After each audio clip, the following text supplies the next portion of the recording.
Nous sommes au mois d'août 2020. Ça fait plusieurs mois qu'il y a un lockdown un peu partout, un confinement. On a suivi en ligne un cours, un atelier avec Lucie Lévesque sur l'art du trait, l'encre et le souffle, inspiré des travaux de François Chang. Et ça a été une inspiration dans le sens où Nicole et moi, on a décidé de faire une petite retraite, on pourrait dire, artistique, suivant l'idée du Festival d'art contemplatif qu'on fait à chaque année. Alors, on a utilisé cet atelier sur le trait et puis on a passé 4 jours à faire des traits puis à voir où ça nous amenait.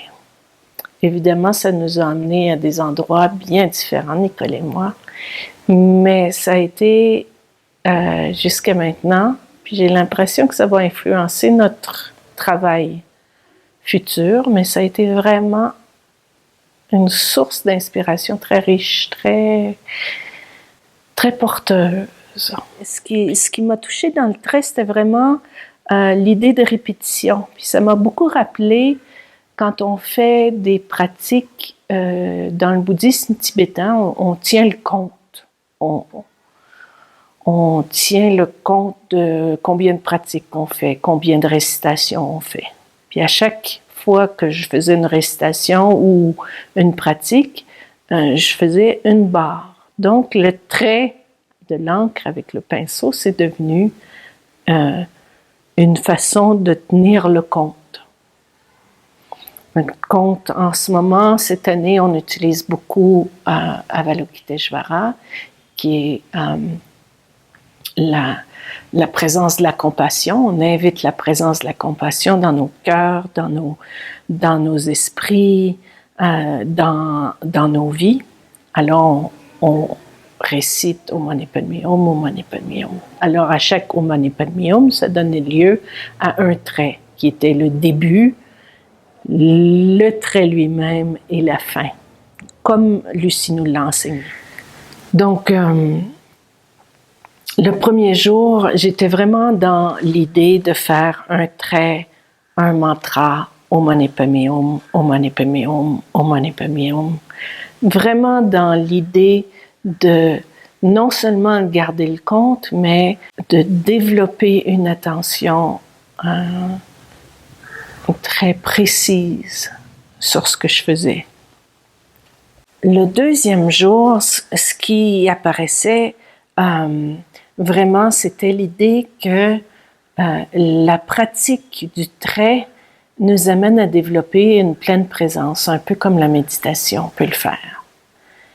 On est là quand on fait le trait, et puis le trait nous renvoie l'idée. Es-tu là ou es-tu pas là? Alors, c'est pour ça qu'on a dans la deuxième ligne, le mardi, being there, être là.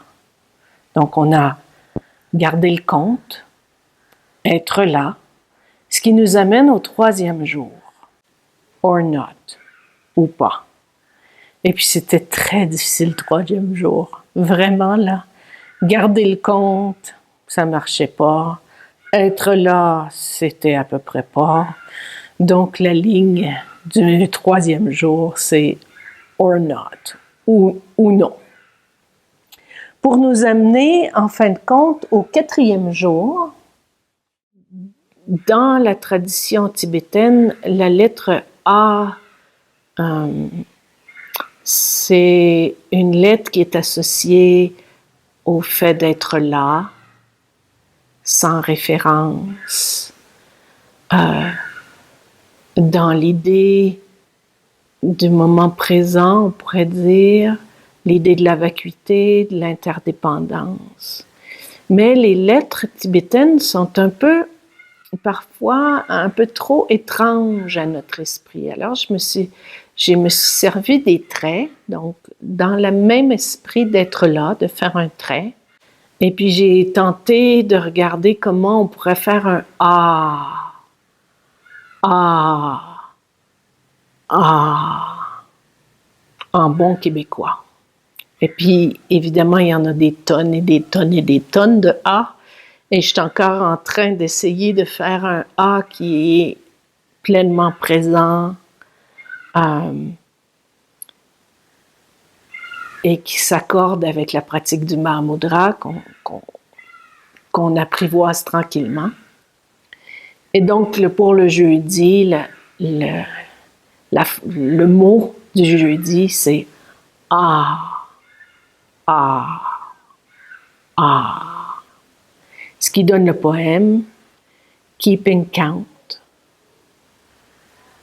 being there or not, ah, ah, ah ».